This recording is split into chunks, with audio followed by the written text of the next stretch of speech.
You're listening to 99.1 WQRT-LP, and welcome to Radio Free Book Club for April 2026. I'm Ken Honeywell. I'm a writer and reader from Indianapolis, and this month we're off to Tokyo to spend a couple of weeks with a couple of characters known only as the Mother and the Son in Bryan Washington's 2025 novel Palaver. Washington has received plenty of plaudits in the course of his young career. He's a National Book Foundation 5 Under 35 winner. He's the recipient of a New York Public Library Young Lions Award. Was named to Forbes' 30 Under 30 list. Palaver is Washington's fourth book. His first, a short story collection called Lot, was published in 2019 and won multiple awards, including the Dylan Thomas Prize. Tripped over my own tongue there. And a Lambda Literary Award for gay fiction. His 2020 novel Memorial won the Heartland Booksellers Award for Fiction and was named by the New York Times as one of the 25 most influential works of post-war queer fiction. We could keep naming the awards he's received or been nominated for another 10 minutes or so, including Palaver, which was a National Book Award finalist. But then we'd have less time to talk about it, which we will start doing soon after we ask our esteemed pack of Radio Free Book Club members to introduce themselves. So let's get to it. Hello, Barb. Hello. Am I supposed to say who I am? You sure are. Okay. I'm Barb Shoup. I am a novelist, a teacher, and an avid reader. Yeah, thanks for and multiple time guest of Radio Free Book Club. Yes, one of my favorite things. Oh, awesome. Love doing it. Yeah, love having you. How is your book doing? You have a book that's been out for about a year, a little over a year. About a little over a year. Mm-hmm. Yeah, it's called About Grace. Yep. It's doing okay. I'm not, I would say I'm not quitting my day job, but I don't have a day job. Sure. Yeah. Yeah, it's a really good book, though. Thank you. You're welcome. Hello, Kristin. Hi, Ken. How are you? I'm doing good. I'm happy to be back. Yeah, happy to have you. You're going to tell us a little bit about you? Yeah. Hi, everyone. I'm Kristin Hudson, writer and reader, and based here in Indianapolis. And I unfortunately do have a day job, Yeah. which is marketing and advertising. Too bad. Yeah, but you're really good at it, Kristin. I So, guess. Yeah. Sorry. Okay. Sorry for your competency. There are worse things than being fully employed, so Yeah. I'll stop complaining. Yeah, exactly. True. Yeah, and we have another veteran Radio Free Book Club member here, Kristin Baxter-Howell. Hello, Kristin. Hello, Ken. Tell us a little bit about everyone. you. What have you been doing? I'm representing the great county of Brown now. Yeah, I know. We moved out of our great city of Indianapolis and we're enjoying the slower pace and country living. Yeah. But yeah, I mean, reading outside in a hammock or out on my front porch Yeah. or on the back deck. How and nice. It's beautiful. Now, So are you going, like, if you're going out to dinner, do you go more to Columbus or to Nashville? depending on the week, like Okay. the time of the week. Okay. You don't go into Nashville on the weekend. No. Not even in the winter, really, Right. sometimes. Right. So, but we do prefer going into Nashville if Yeah. we have to choose. Yeah. The Hobnob Corner was always my favorite restaurant. Closed. They did? Yes, recently closed. I know that place was glorious, especially as a vegetarian. Yeah, I mean, it was right. fantastic. Yeah. The Bird's Nest is moving to that location. Okay. Which great place for brunch if you hadn't been before. Okay, very good. Very Yeah. good pro tip from Kristin in Brown County. Yeah. Thanks, Kristin. Thanks, everybody. Now, just one more little bit of business before we start talking about Palaver, and that is that we're definitely going to spoil this book because that's what we do here. So if you don't want to know what happens, this would be a good place to stop listening and come back after you've read the book. You can find this and all the episodes of Radio Free Book Club on Spotify, just about anywhere you stream podcasts, but why not go to WQRT.org, where you can find links to this and all the episodes and all kinds of other great stuff. We also hope you'll subscribe to our free Radio Free Book Club Substack for non-spoiler notes about the book, including whether or not we all would recommend it. And that book this month is Palaver by Bryan Washington. So let's talk about it. I'm going to start with Kristin. Kristin, this was your recommendation. It was. Why did you recommend it? And have you been familiar with Bryan Washington? Yeah, so I recommended this book because I read Memorial, Mm-hmm. which was his debut novel, I believe, back I in 2020. believe that's right. Yeah, so it came right after Lot, his short story collection. Mm-hmm. And I don't know if you guys have had the experience of reading a book that you didn't like, but that you couldn't stop thinking about. Like sure. I didn't I didn't even enjoy reading Memorial. I didn't necessarily like it, but there was something in there that I was like, I want to read more from him. Like, I think that eventually, I don't know, a debut novel is hard to nail. Yeah. And I don't think it was bad by any means, but it made me curious to see what his next novel would be. So, yeah, this was his next novel. And I was curious to see how he'd changed since Memorial as an author and through his point of view and storytelling. So that's why I recommended it. Yeah, interesting. Yeah. Anybody else have any experience with Bryan Washington? Barb? I have Did you not know him? read him. Kristin? No. No, I hadn't either. So yeah, thanks for the recommendation, Christine. Yeah. Always appreciated. Yeah, So of course. yeah, let's talk about it. Let's talk about what our general impressions were. What worked for you? What was your initial reaction? Did it change by the end of the book? What'd y'all think? Barb, what'd you think?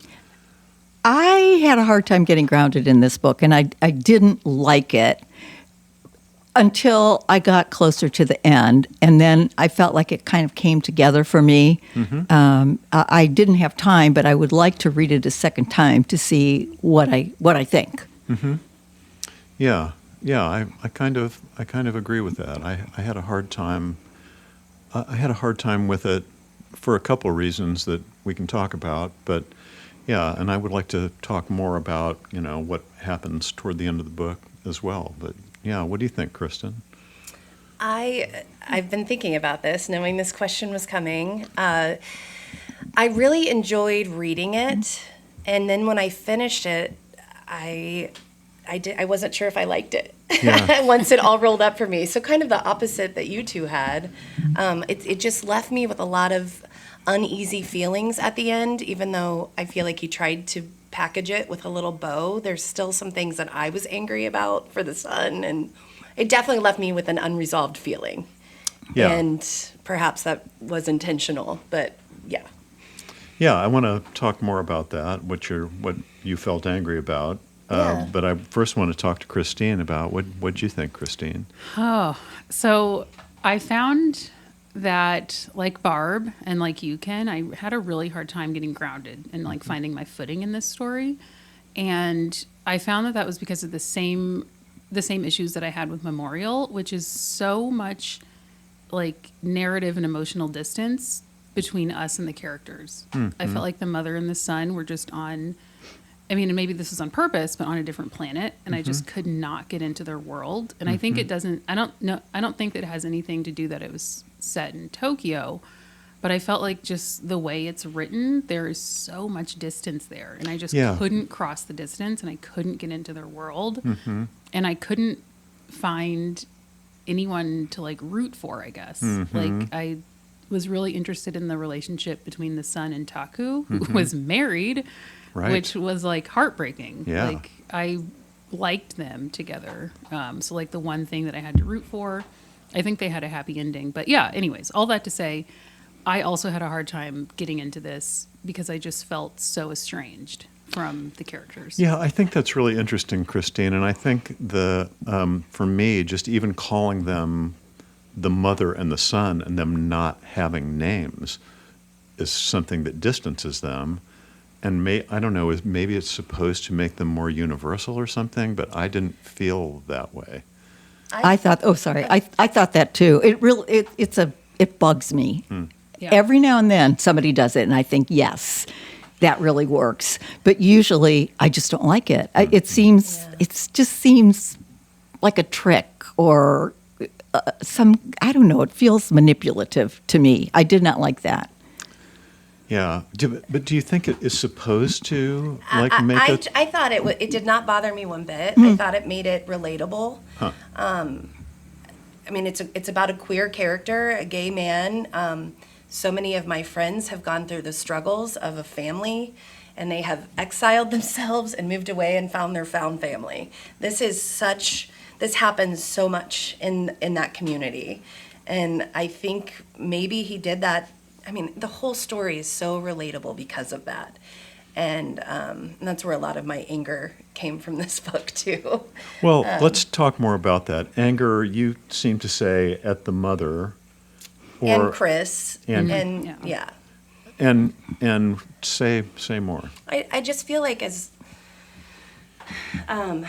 someone who is not in a, heteronormative cis relationship, you have to go through a lot of trials and tribulations yourself. And he had a family, and this is not uncommon here, who was not supportive of his choices. Yeah. And so it's that, like, do you ever forgive? Do you just forget and move on? I have plenty of friends who have been affected by this in my life, and they always have to be the good person. They have to be the one turning the cheek, I still love you, even though they're not getting full love and support from their families. And when Bryan stuck that in there, I was like, oh, damn it. Here is the part that I'm not going to be able to let go of. I'm never going to be able to forgive these people. Yeah. And that just stuck with me the rest of the book. And that comes from advocating for my friends who I've seen witness and go through this. So even though the mother was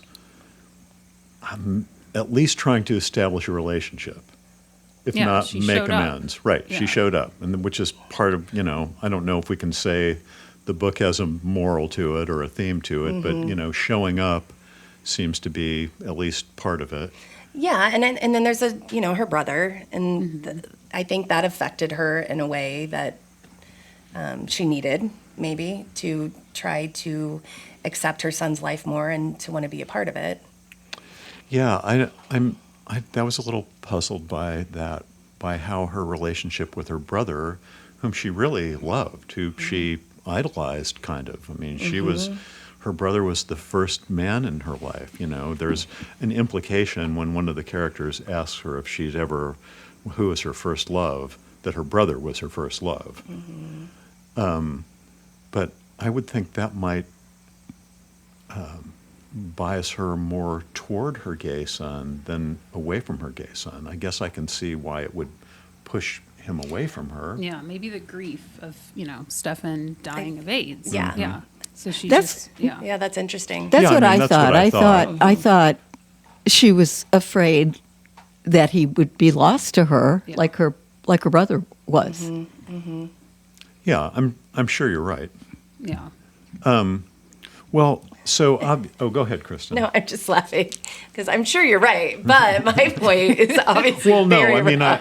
I think that's right. In fact, it just occurred to me, it's like, but she loved her brother so much, and I'm sure it was just that she didn't want him to Right. end up dead or imperiled. But she or whatever tolerates it was. Chris's awful shenanigans and words and behavior, and I understand. I'm not a mother, so perhaps I don't understand how you play those cards when you have two sons who are so different. But And I mean, beyond tolerating him, she seemed to favor him yeah, in the way that it was shown to us, at least. That was my Yes. sort of takeaway.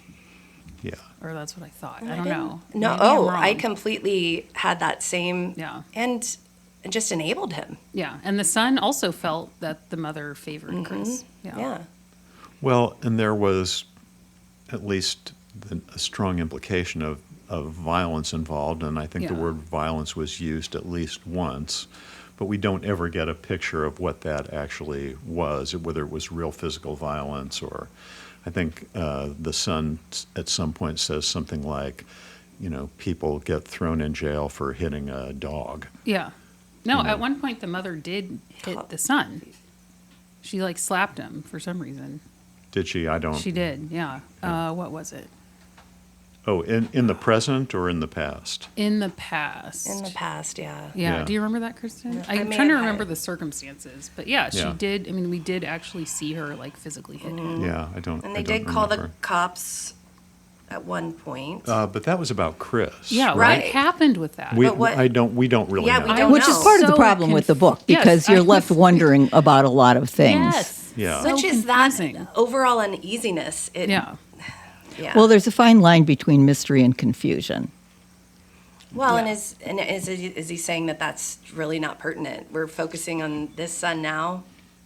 Maybe I feel like it was so pertinent to the I story. know. though. I do too. Yeah, and I think I agree with Barb. I felt confused more often than not. Well, not okay. That's an exaggeration, but like I felt confused a lot. I felt confused In this book. often, and it led to something I hate when I'm reading: frustration. I got frustrated at certain points of this book. I just So- let it go. Yeah. So say more about that, Barb. Where did you feel lost?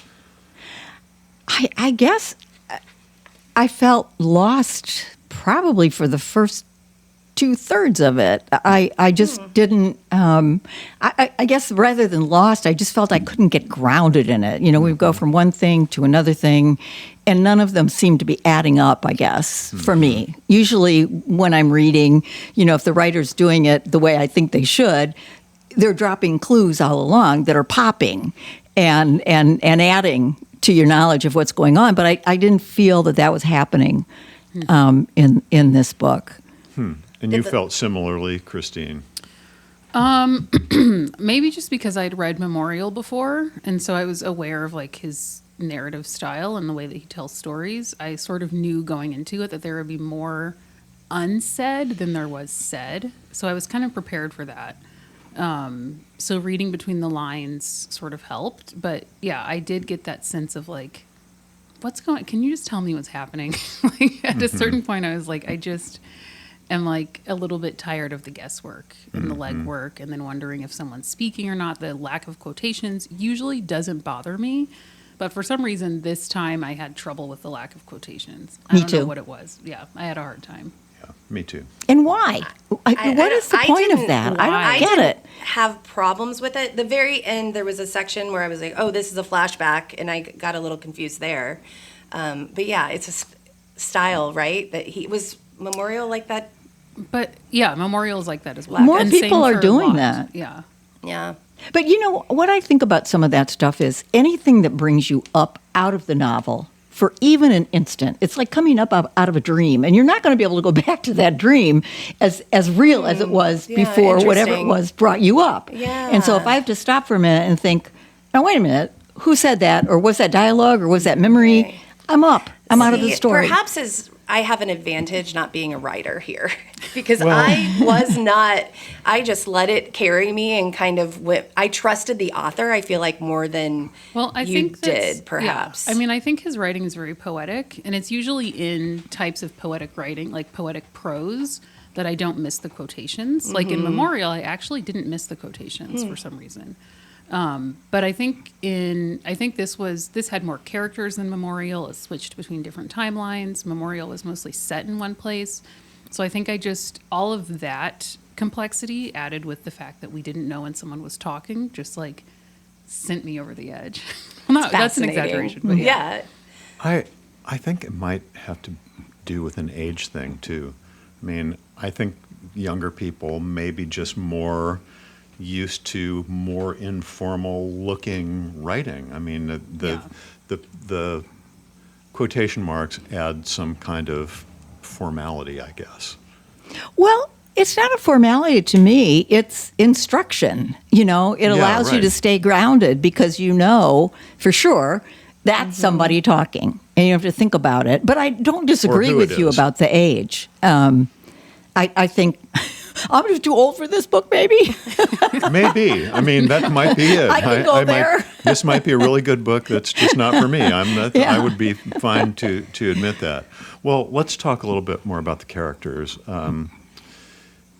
Obviously, there are two major characters, the mother and the son. Kristin, I know you were not happy with the mother and couldn't forgive her for all of her past transgressions. Did anyone feel some kind of empathy with the mother and what was going on? I think every life is a bit of a heartbreak, really. And I thought about where she came from and how she came up and what her particular losses and griefs were. And I couldn't really be angry at her. I just felt sad that things that they had become so far apart. Yeah, I felt sad for her too, and in spite of the fact that I totally know what you're talking about, Kristin, and I've had friends who have been in that position before too, and it's an awful position to have to be in. Same here. I Yeah. totally Yeah. sympathize with that. At the same time, she, got on a plane from Houston and flew to Tokyo because she was worried about her son. She was worried about his mental health, and he was a jerk to her. He was. As I feel like he had a right to be. Yeah, I don't right. know. I am Yeah, team no, son. I'm kind and of it was with you, 10 Kristin. years Yeah. since she had gotten on a plane and went to him. Like 10 years since they had seen one another. I don't think that's a heroic move in my point of view. No, I don't think it's heroic either, but it's trying. But who Something. really is not reduced to their adolescent self around their parents? Yeah. Well, and the son is not one. It is not like he has worked on himself. He has. No. He has not He's- done much to he's get kinda past the messy. situation. He's Yeah. He's a very hot messy. mess. Yeah, Yeah, he's- exactly. He's a little sure. messy. So, Yeah, so right. I mean, she's not playing with somebody who's right. done a lot of work and like. And neither has she really. Yeah. Neither they're one both of them floating has. out And there. I didn't think they did a good job of working together on their issues either. No, not at all. No. I think it's also, I kept wondering, like, of course, why did she choose now? And it's because he almost stepped in front of a train. Did I Yes. misread that? No, you did not misread okay. that. He almost stepped in front of a He train. was thinking about it. Taku saved him. Was it Taku Yes, that found him? And then Was in it that Taku? Or was it or was it Alan? Alan? It was Alan. It was Alan. It was I'm Alan. sorry. It Yeah. was Alan. Yeah. And the thing that I did sort of like was I liked that the mother could sense, even after 10 years and all this estrangement and oceans between them, she knew that something was wrong. Well, and there was at least a suggestion of again, as if he had Yeah, tried exactly. suicide before. Yeah. Well, I think he had. Yeah, So, yeah. He called her, too. he Yeah. did. You know, it's yes, not he like did she call came her. out of the blue. He called her, and apparently, we don't really know. I guess didn't call her. Or he called her, but then he wasn't reachable after that. Exactly. Right, So that's why yeah. she presumably booked Yes. the flight. Yeah. And she must have been at the right place. Yeah. So we have you all read Flesh? I have not read that. No, I haven't. Have you read it, Yeah, Kristin? yeah. We talked about it a couple of months ago, and I said, "There's a lot of sex in this book," and I forget who it was on the show said, "But is there?" Because it was all there was a lot of talk about sex, but most of it was Yeah. off camera. There was a lot of sex in this book. Did that affect anyone's enjoyment of the book one way or the other? Well, I'll just call myself a prude and say I don't really need to know that. I mean, I find it was I just kept thinking, okay, we get it, Yeah. we get it. A little bit of that goes a long way for me. I thought it was important to the book. Especially in, a young gay man's culture. I'm still considering him young. And I thought it was interesting. Can I swear on here? We have to keep it PG. Let's just keep it PG. Consent. The fact that he called it the effing Yeah. instead of making love or whatever. I think it was Yes. to show that the son was having a hard time getting close to people, even though some of their interactions were very sweet Were and more than that. Yeah, Yeah. were more than that. I think that kept the reader saying, okay, these aren't super solid relationships still. If he's just seeing it as that, and I love some smut. So this was nowhere near where I wanted it to be. I mean, this wasn't even heated rivalry for me. No, it wasn't. It was very No, it was PG as not. far as I'm concerned. that's So funny. nothing turned me off in this at all. And I thought it was more to make the point that he was straight having sex with not a lot else attached to it. And like the repetition of it was like sort of gets to this feeling of like loneliness, He right? felt like so absolutely. lonely. Yes, lonely. yes, yeah, that despite these I get. repeated hookups, there's just this Right. lingering sense His of loneliness. hookup with the married man. How Yeah. how lonely feeling that was made that? me so sad. Yeah. I really shipped them. I was really Well, into him. But the and wife Taku. was on board with him Yeah, seeing. Aiko But we was didn't her know name. that. we Yeah. didn't know it. Well, That at the sprung end, up. yeah. Aiko. Yeah. Yeah, Aiko, that yeah. was sprung Yeah, up. that was an interesting relationship. But that's the cycle that you get in when you're lost and wondering is sexual encounters that aren't giving you the feeling you're looking for, going to the same bar over and over. Yeah. You're you're just stuck in this cycle. Right. He which did is have a really weird. cute kitten, though. Oh, And Taro added was my such- favorite That part. added Taro. such a softness to the story. Yeah, yeah. It I did. loved Yeah. that cat. Taro So- and the mom came to love the cat as well. If Yeah. you notice at first, like Yes. she sort of like was bristling a bit, and then by the end, after the earthquake, she like gathered up the cat and like Yes. it was really cute. I have to say also that, that. my favorite and my son's favorite children's book was called Taro and the Tofu, about a little kid in Japan who goes out to buy tofu for his parents, and the woman or the old guy selling the tofu gives him too much change. He's always allowed to go to the candy store to get a candy, and it's like the devil and the angel on his shoulders. Should I just, he won't know, should I? Yeah. But of course, he goes back and gives the man his change, tells him he, and yeah, it was my favorite book when I was a kid, and I've My never son- heard of that. my book. son and I were if just he's talking based- about I it. wonder if Brian Washington knew that. I don't know. Do you think he's read that book? I don't know. It sounds like such a coincidence. It's such a beautiful and a beautifully illustrated little Yeah. children's book too. And so, speaking of which, Palaver is set in Japan. How important was the setting in Tokyo? Does this book work somewhere else, or is it kind of Tokyo specific? I love that it was in a large city. I think that setting helped the son feel even. I mean, he's one in a billion. I mean, I don't know. There's so many. So even more this feeling of being lonely, yet all this life is happening around him. And there's so many neat spots, as we see when the mom comes, where she Yeah. starts to learn. But yet he's just in this little circle. I thought it was interesting.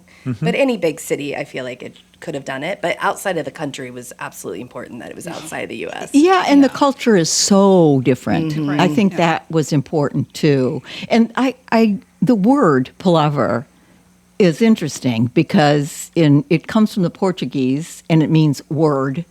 It also means idle conversation, but more importantly, it means conversation between two people who are completely from different kinds of cultures, so that they're really at odds with one another, and probably really can't come to any kind of an understanding just by the nature of where they're from. And I think really that has a lot to do with the mother-son relationship. And Barb, I did not know that meaning of the word palaver when I read this. I knew the other meaning of the I word, didn't like know it idle either. chatter.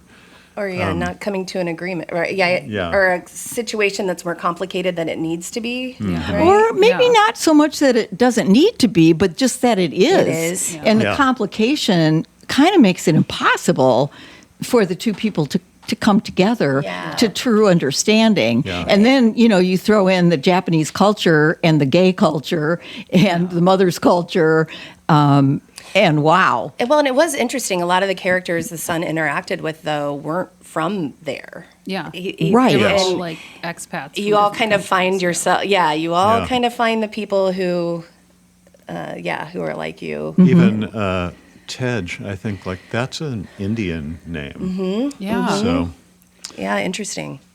And I thought it was interesting that like the son kind of followed in the mom's footsteps, even if he wouldn't want to admit it, because she did the same thing. she did. Yeah, she left Jamaica and lived in Toronto Yep. for a minute, Yep. and then settled in Houston, and which is a world. I mean, Jamaica and Canada. That's a world Right. away. then And he Houston. Yeah, and he did the Houston, same thing. yeah. He went from Houston to literally the other side of the world, and immersed himself in a completely different world and language and culture than one he's ever known. Yeah. So let's also talk about the section dividers were black and white photos. They were mostly like Japanese street scenes. Did that do anything for anybody? Not for me. No. They were also just not good quality. They was were like a so malaise. dark. I just so thought they hard were to see. annoying. I mean, they didn't seem to have anything in them that was useful. It set like this malaise feeling for me. Yeah, it was just very throughout, dark. It does that, very yeah. dark and Yeah. And there were no people in any of Right. the shots. Yeah, They it were was all empty, just empty. empty Tokyo. Yeah. yeah. So Yeah. I could have done without them. I just wish they were crisper if they were going to Yeah. put them Right. in. They were so hard to see. Yeah, but Yeah. maybe, I mean, Kristin, maybe that was the point. I'm thinking perhaps. I don't Yeah. know how intentional he is with everything he Yeah. does. But if you're putting pictures, black and white photos in your book, your novel, I imagine he wanted us to feel some way about them. So, Barb, is that another thing that just took you out of the story? It or- did, because I Yeah. would get to those and I would think, well, what am I supposed to see here? I just didn't. It was a gap. But just speaking about the quality of them, they look like snapshots to me, as opposed to photographs. You Yeah, know, they weren't like professional. right? And so quality for that photos. reason, maybe that was why they were such poor quality, Yeah. purposely. Yeah. So, let's talk a little bit about the mother and Ben. What did we think of that relationship? For some reason, that was one. This is going to sound so mean. I just couldn't have cared less.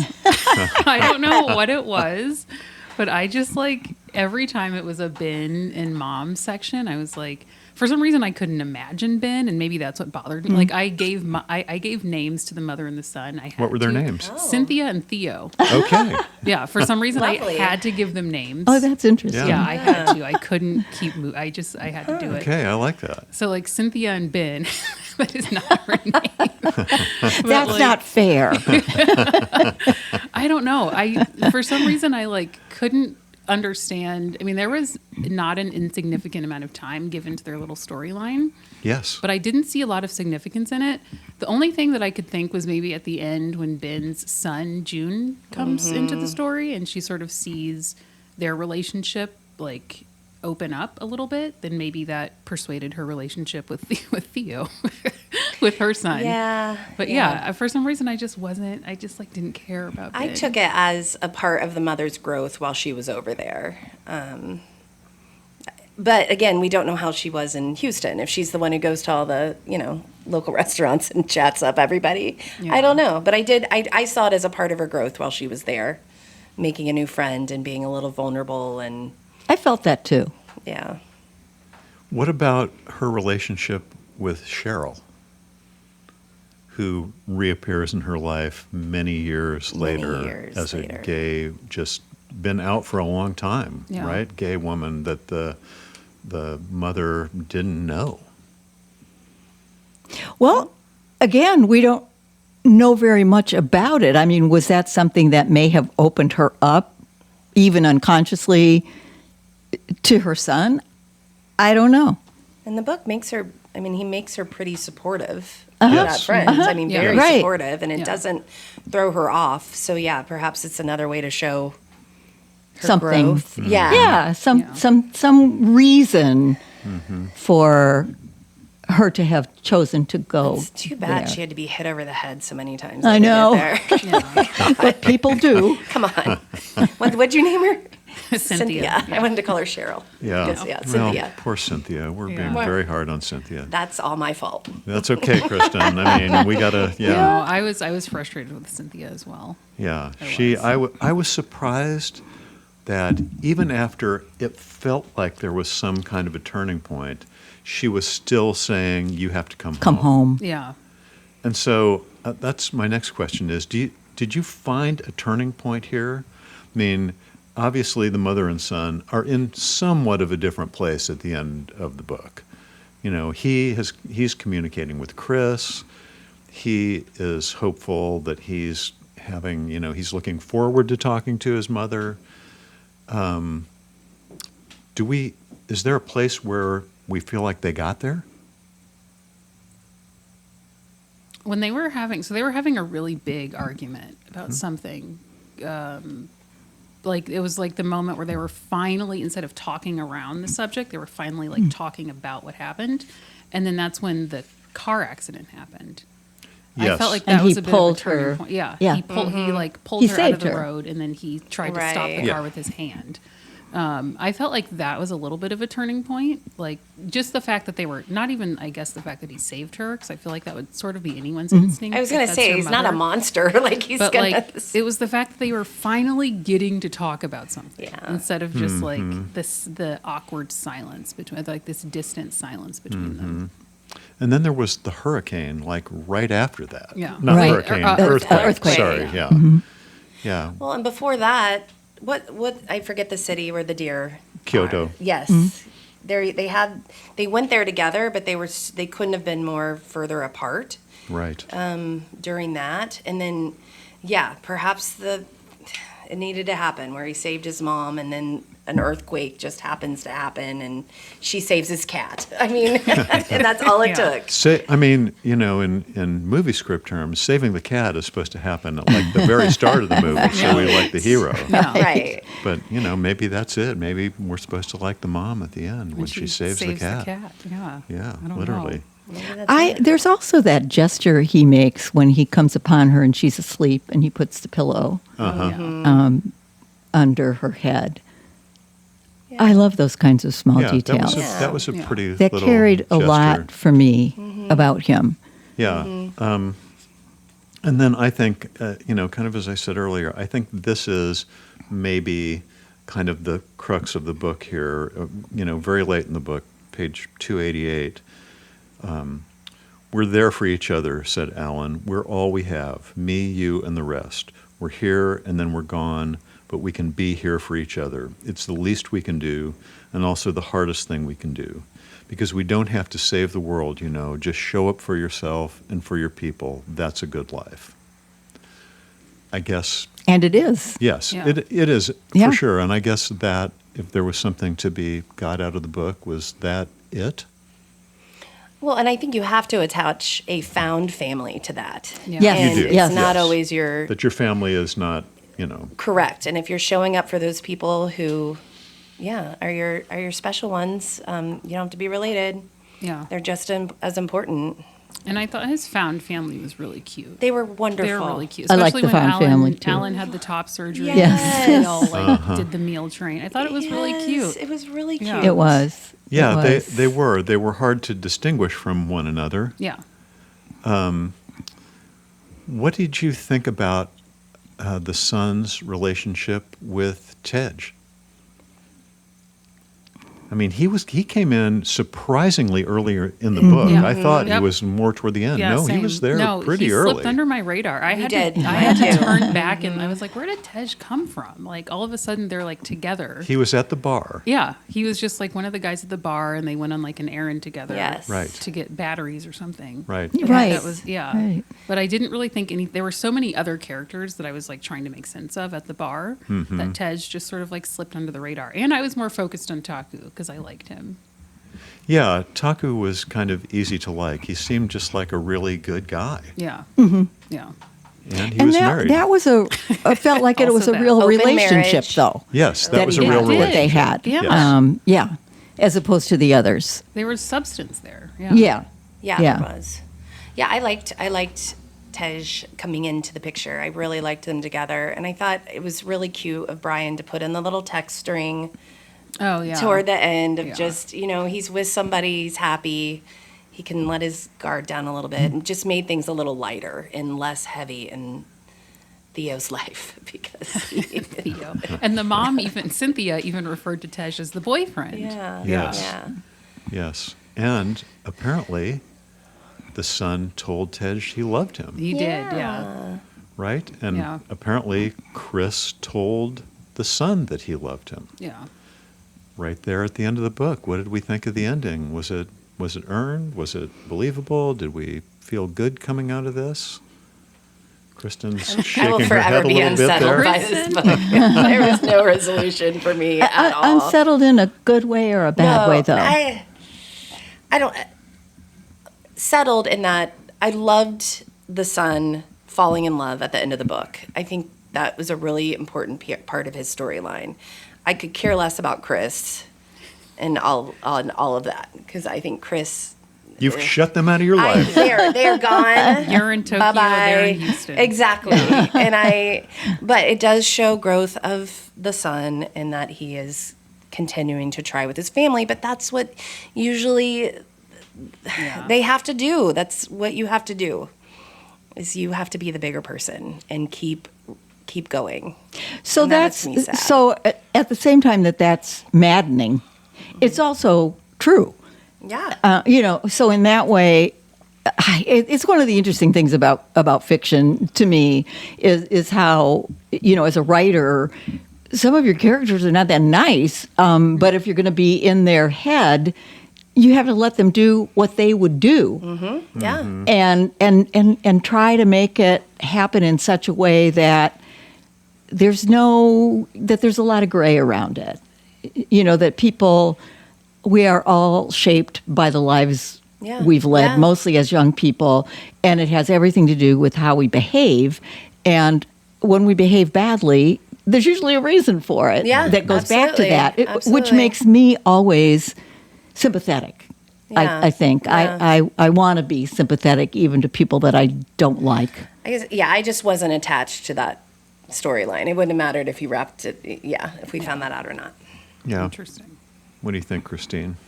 So I liked this ending, mostly because I was comparing it to Memorial, which that story was just like dysfunction from beginning to end. And there was just like no hope anywhere. So I liked that this time we got like, for what I think is Bryan Washington's style of writing, a nice, neat, happy ending. Mm-hmm. I did like it. And I will say that I liked the book more as it like went on, I think. So I think by the end, like at the beginning I was struggling and I was like, why did I recommend this? Everyone's going to hate me. But then by the end I was like, okay, this is better. We may or may not like it, but we probably won't hate you. Is that what you're saying, Well, that's Christine? true. We Thank you. definitely will not hate you. It wasn't But orbital. it's an interesting book to talk about. Yeah. Because there are so many things about it that are good, but then things that get in the way of it. Yeah, and I would say, I would agree. I liked it more as we went along.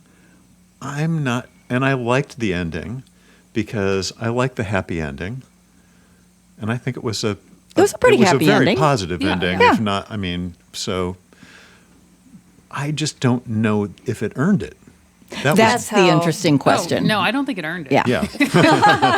I mean, I'm glad that No. we like got somewhere, but it just like it was such a strange ending, right? Like Yes. it was like 7 pictures in a row and then like another, it was like a text message Yeah. thread Uh-huh. and like 8 pictures in a row. And then just like a couple of sentences of exposition. And then he's picking up his mom's call.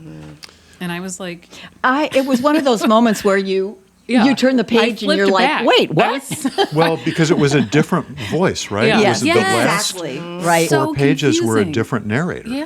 Yep. Suddenly we were the son. Yeah. Suddenly Yeah. we're in first person. Yeah. And I was like, And who that's- is I? But weren't you ready for it to Tricky. be done by then? I mean, I Well, was. yeah, but I was. didn't want to know. I was definitely ready for it to be done. But I would have liked it to be done in a more satisfying manner. It was just done. Yeah, done. Over it. Yeah, it was I don't weird. care what he said to his mom. It was was done. Well, could it have ended before that, without that last part? Yes. Yeah. Absolutely. I could have Yeah. been fine with him finding love, and that was it for me. Like, really. Yeah. Yeah, but you really hated the mom, though. You didn't want good things for the mom. I have a personal attachment to that Yeah. storyline. I have a brother who moved across the country, and my mother has, sorry, Mom, if you ever listen to this, but she's never been able to let it go. And it's a constant guilt trip. It's been the reason for her having a pity party for herself for a very long time. Yeah. Yeah. And she just won't get over it. And when the mom still asked him to move home, I was like, you don't still Yeah. get it. See, I don't get that. Like, I'm not a parent, but I'm like, isn't the purpose to like raise an independent, kind-hearted person that can go in whatever direction they want in life? I think so. I mean, would that's think. what I would guess. You would think. Yeah, but it's so hard. I mean, it is what you're supposed to do. Yeah. But at the same time, wow. I mean, it's really hard. So for me, I tend to have both things going at the same time. So my response to that is, oh, for God's sake, still. And then my heart broke, because I felt, I get it. I understand. Yeah. Because you're an empathetic person, Barb. Some of us are. Gosh darn it. I think writing fiction makes you ultra aware of point of view. Yeah. And that's the Yes. difference. You're all writers, and I am not. But you're such a good reader, Kristin. You are a good reader. Thank you. Thank Yeah. you. I do like to read what you write. So, would we recommend this book, Kristin? No. Why not? Because you liked it. But at the end, I didn't like it. Oh, okay. Yeah, I enjoyed reading it as it was going, but the end that's when I realized, I don't think I liked the book overall. I think there is way better fiction out there. If somebody, reads $30 books a month, I might throw it their way and say, hey, add this to your. Yeah, it could be a quick read. It Yeah, could be a quick read. It's not long. It's not you a don't get- difficult read. No.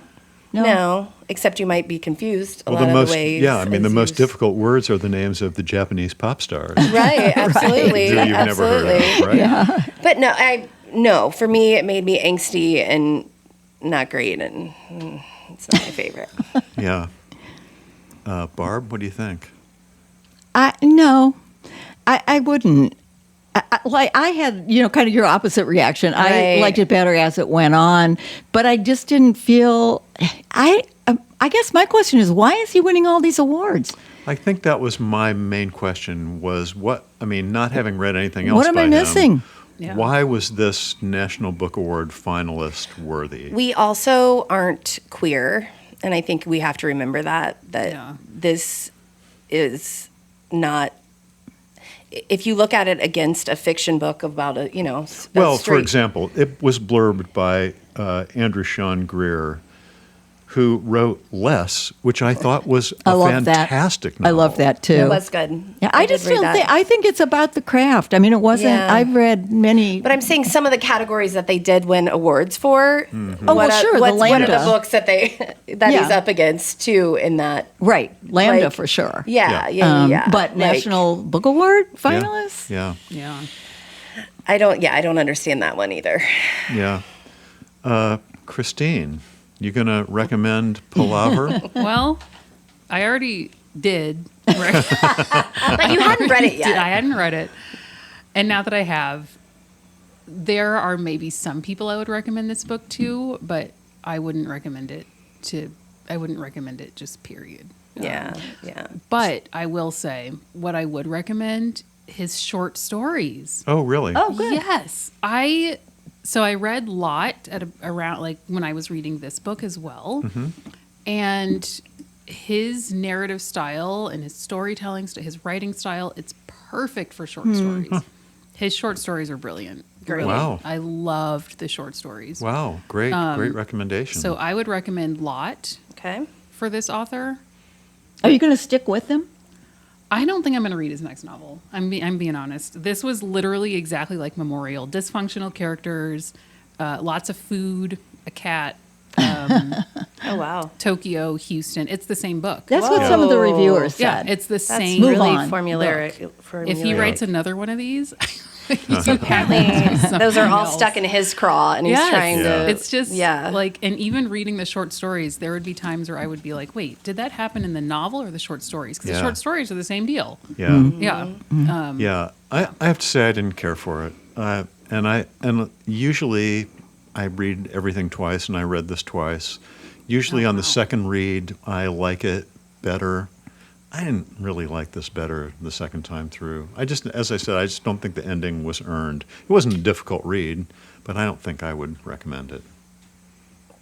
But I bet some people in this room have things they would recommend. Barb Shoup, do you have a recommendation? I've got several because I usually forget Let's about go. this part. Let's do it. So right now I'm reading, or actually I'm listening to A Bad, Bad Place by Frances Crawford, and it's wonderful. The main character is an 11-year-old Scottish girl who discovers the body of a young woman, and it's all about how she's so traumatized by this, and it's really a mystery, but it's just wonderful. The voice is fabulous, and then I really liked Ben Brooks' The Greatest Possible Good. Gabrielle Tallent's Crux, which is about two teenagers who are rock climbers, and it's fascinating. It's a book about friendship, a male-female friendship, and I don't think there are enough books about friendship. I love that.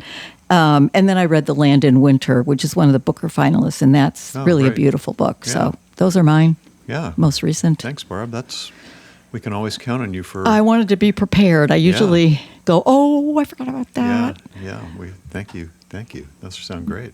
Christine, Yeah. So Beyond Lot. I was going to say Lot was my recommendation. It is like, it's a really good, I mean, I love short story collections. There's another one like it called Tomb Sweeping by Alexandra Chang. Yeah, that I you've like a mentioned lot. that before. Mhm. But yeah, Lot's great. It has like a series. I mean, it's like short stories, obviously, but some of the short stories use the same characters. So you get this like sort of like narrative growth that happens while also reading a series of relatively disconnected short stories, which I think is really interesting. Yeah. And then it ends with two longer, like novella almost length stories. cool. So that's my recommendation. And then, yeah, another good book of short stories that I liked was Tomb Sweeping. Yeah. That's a great Nice. title. Yeah. It is a Yeah, it great really title. is. Good. Yeah. Yeah. Thanks, Christine. Yeah. Kristen? The Beartown series. I'm just finishing that up by Frederick. It's Backman. That's how it's spelled, but he's from overseas. So German?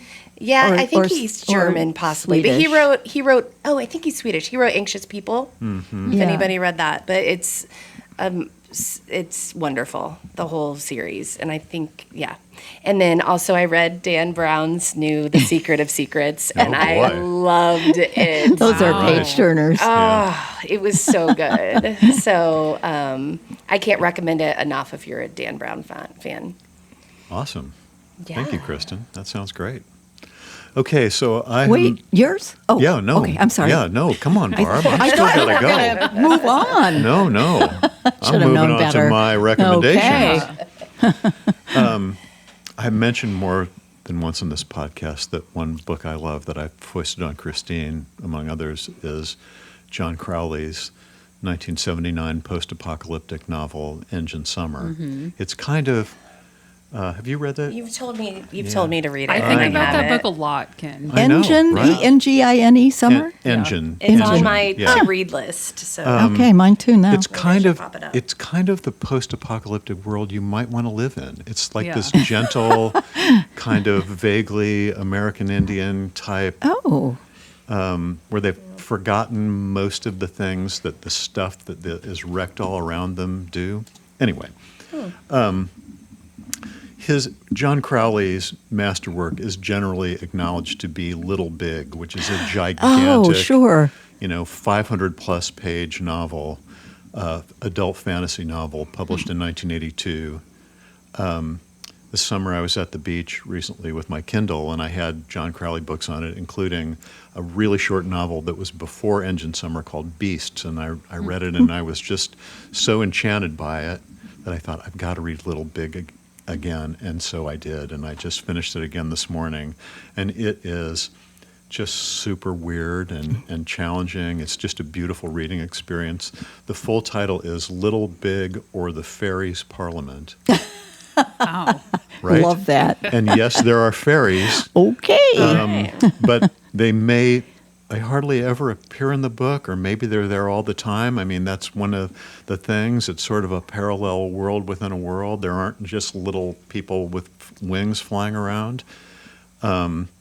It's set in this weird house built by this architect who's the patriarch of the Drinkwater family, and they all have some relationship with the world of fairy. It's all a little vague, but it is just captivating. It won the World Fantasy Award in 1982. Oh, wow. It's often cited as one of the best novels of the 20th century, and it is just, it's too much, but I just love it so much anyway. It may not be for everyone, but You it may sold be for yours. you. But it's for you. Yeah. Yeah. And you sold yours a lot more than I sold mine. Well, I have time to write mine out, Kristen. Yeah. And with that, I think I think we're about done here. Remember, you can stream Radio Free Book Club practically anywhere you get your podcasts. We'd love for you to subscribe to our Radio Free Book Club Substack as well. So for Barb Shoup, Christine Hudson, Kristin Baxter-Howell, and all the members of Radio Free Book Club, I'm Ken Honeywell. Thanks for listening. And join us next month when we're headed to post-World War I London to take up a classic novel from 1925, Virginia Woolf's Mrs. Dalloway. We hope you'll join us. Until then, read a book.